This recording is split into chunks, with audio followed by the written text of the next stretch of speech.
बऱ्याच दिवसापासून आपण बघतोय की अन्न भेसळ, अन्न पुरवठा अधिकारी, सरकारी अधिकारी सर्वत्र ठिकाणी छापेमारी करताय.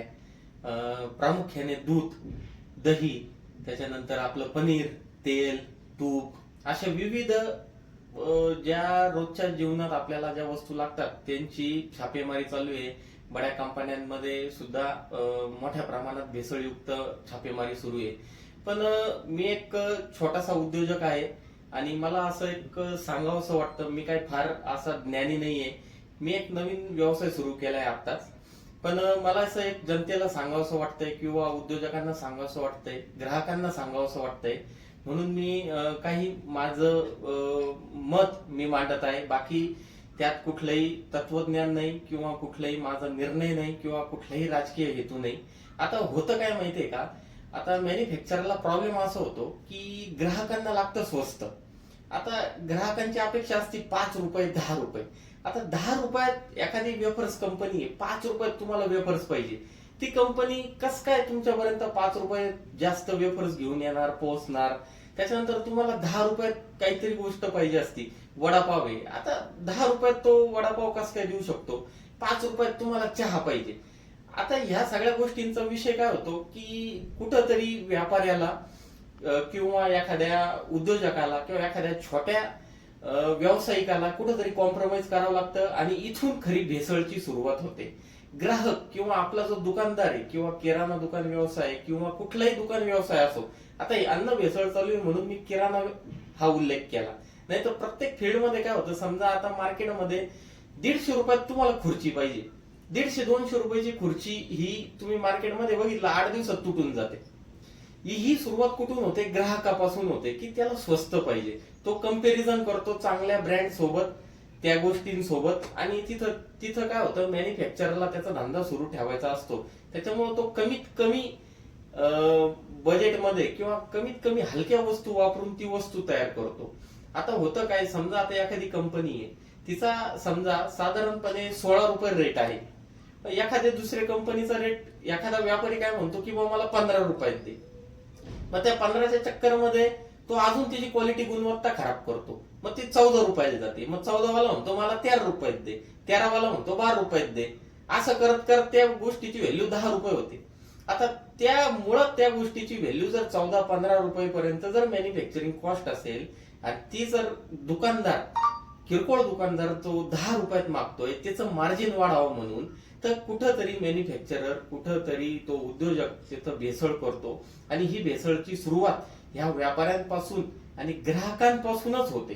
का? त्याला ती गोष्ट स्वस्त पाहिजे, हलकी पाहिजे. आणि दुकानदारांना काय असतं, त्यांना त्या क्वालिटीशी काही घेणं नसतं.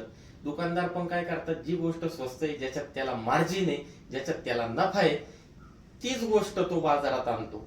तो त्याची गुणवत्ता, त्याची क्वालिटी, त्या समोर कोणता ब्रँड आहे किंवा त्याचं काय, त्याचं गुडविल आहे ते चेक करत नाही. याच्यातून काय होतं, भेसळची. आता कालच्या पेपरमध्ये तुम्ही बघितलं तर 400 गुऱ्हाळं बंद झाले बीड जिल्ह्यात, आपलं दौंडमध्ये, नगर जिल्ह्यामध्ये किंवा दौंडमध्ये 400 गुऱ्हाळांनी गुळ बनवणं बंद केलं. आता ग्राहकाला जर 30 आणि 40 रुपयामध्ये, 50 रुपयामध्ये गुळ पाहिजे, कसं शक्य आहे? एक चांगला गुळ बनवण्यासाठी किमान 50 ते 60 रुपये खर्च येतो. त्याला सगळी मेहनत आहे, प्रोसेसिंग आहे. आता लोकांना पाहिजे स्वस्त, स्वस्तच्या व्यापाऱ्यांना पाहिजे नफा. ह्या दोघांच्या प्रॉब्लेम मध्ये ग्राहकाला स्वस्त पाहिजे आणि व्यापाऱ्याला नफा पाहिजे. या चक्करमध्ये मॅन्युफॅक्चरर सुद्धा ना इलाजाने, त्याला तशी इच्छा नसते पण तरी त्याला ती भेसळीची सवय लागते आणि तो भेसळ करतो. म्हणजे तुम्ही जर बघितलं ना, मिरचीचं उदाहरण घेतलं, जर तुम्ही मिरचीचं घ्या, तुमचं हळदीचं घ्या, हळकुंड. म्हणजे मिरची जी सगळी मिरची येते त्याच्यापेक्षा मिरची पावडर स्वस्त येते मार्केटमध्ये. कस काय शक्य आहे? त्याच्यानंतर हळकुंड आहे, हळकुंड पेक्षा हळद पावडर स्वस्त येते मार्केटमध्ये. खोबरं घ्या, खोबऱ्यापेक्षा खोबरा किस स्वस्त येतो. म्हणजे याचा अर्थ कुठंतरी जर स्वस्त मिळतंय किंवा कुठंतरी तुमच्या अपेक्षा जर कमी बजेटची असेल तर कुठंतरी ते कॉम्प्रोमाइज असतं. आणि ना इलाजाने काही असे चांगले मॅन्युफॅक्चरर आहे, ह्या कॉम्पिटिशनच्या चक्करमध्ये ह्या व्यापाऱ्यांच्या नफ्यामुळे त्यांना त्यांची गुणवत्ता कमी करावी लागते आणि इथंच ग्राहकांची फसवणूक होते. माझं ग्राहकांना विनंती आहे की तुम्ही चांगल्या दर्जाची मागणी आपल्या व्यापाऱ्यांकडे करा.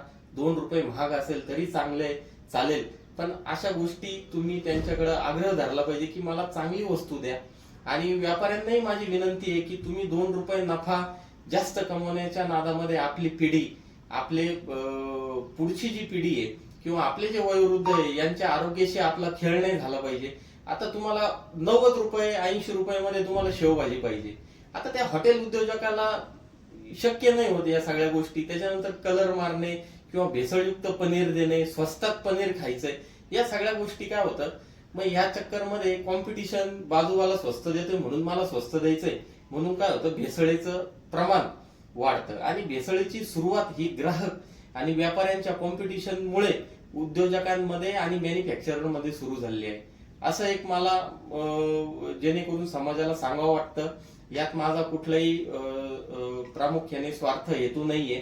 आणि अशी ही साखळी सुरू आहे असं मला जाणवलं, म्हणून मी आज तुमच्या समोर ही एक प्रसंग मांडला.